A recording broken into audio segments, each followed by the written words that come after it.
देखिए हर खबर यहीं पर, सब्सक्राइब कीजिए TV9 भारतवर्ष। चुनौती क्या है आप लोगों के सामने, क्योंकि आप लोग उन संक्रमित मरीजों के आसपास रहते हैं, उनकी देखरेख में रहते हैं, जहां से खतरा आपको भी हो सकता है, तो क्या मुश्किलें आपको सामने आ रही हैं और सरकार की ओर से उन मुश्किलों को हल करने के लिए क्या कुछ कदम उठाए गए हैं? देखिए, सरकार द्वारा लगभग सभी को प्रोटेक्शन के लिए जो कदम उठाए जा रहे हैं वो पर्याप्त हैं। PPE किट हुआ और N95 है, ये लगभग सभी कर्मचारियों को प्राप्त हो रहा है।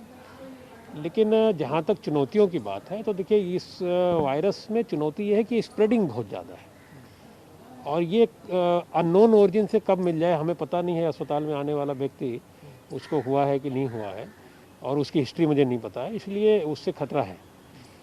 तो चुनौतियां तो ये हैं कि भाई हम चूँकि चिकित्सालय में सभी मरीजों के संपर्क में आ रहे हैं, इसलिए उनसे बचना ही सबसे बड़ी चुनौती है। कैसे कैसे चीज़ें मैनेज करते हैं, घर परिवार से भी उनके साथ कैसे आपका टच रहता है, ये कुछ? देखिए, हमें लगता है कि जितने भी हमारे कर्मचारी हैं, अधिकारी हैं, जो अगर चिकित्सालय से जाते हैं तो वो अपने आप को सेपरेट रखने का प्रयास करते हैं।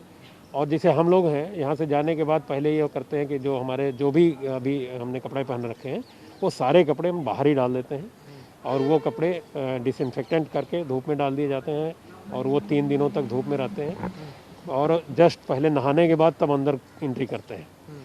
और कोशिश ये होती है कि हम कम से कम 4-5 घंटे अपने परिवार और बच्चों के बीच में ना रहें।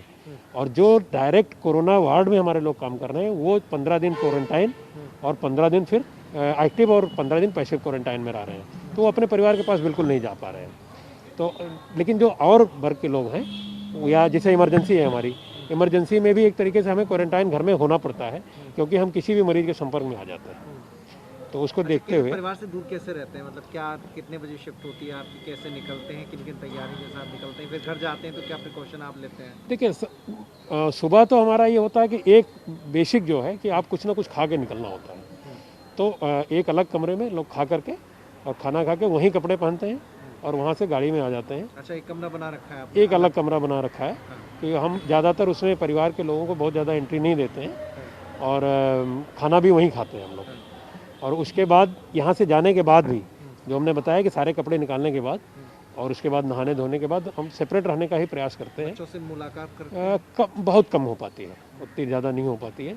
कोशिश ये करते हैं, बहुत कम हुई है, मतलब बहुत क्लोज नहीं होते हैं। जैसा कि थोड़ी पर्सनल डिस्टेंसिंग बनाते हुए मिलते हैं, लेकिन पर्सनल डिस्टेंसिंग बनाते हुए। बड़ा खलता होगा कि घर में रहते ही कैसी दूरी? देखिए, हम तो ईश्वर का धन्यवाद देंगे कि हम लोगों को इस जॉब को दिया है उन्होंने कि आज हम जनता की सेवा कर रहे हैं। जब सारे लोग जब बचने का प्रयास करते हैं तो हम उसकी सेवा करते हैं। ये कौन सा डर वाला, ये खतरे वाला और ऐसे मुश्किल समय में यहाँ पे नहीं, सारे देखिए, लोग अपने घर में सुरक्षित हैं, लोग आनंद ले रहे हैं। मुझे लगता है कि जब हम लोगों ने इस जॉब को ऑप्ट किया था तो एक रजिस्ट्रेशन के पहले एक हम लोगों को ओथ दिलाया जाता है। वो ओथ जब दिमाग में आता है तो ये लगता है कि जनता की सेवा के लिए हमने काम किया है और ये ईश्वर का दिया हुआ एक वरदान है। तो मुझे नहीं लगता कि उससे कोई मुझे घबराहट है। हम लोग बड़े अपने आप को खुशनसीब मानते हैं कि हम पीड़ित मानवता की सेवा में लगे हुए हैं और लोगों के दुख को दूर करने का प्रयास करते हैं। परवाह देश की, सोमवार से शुक्रवार रात 10 बजे TV9 भारतवर्ष पर।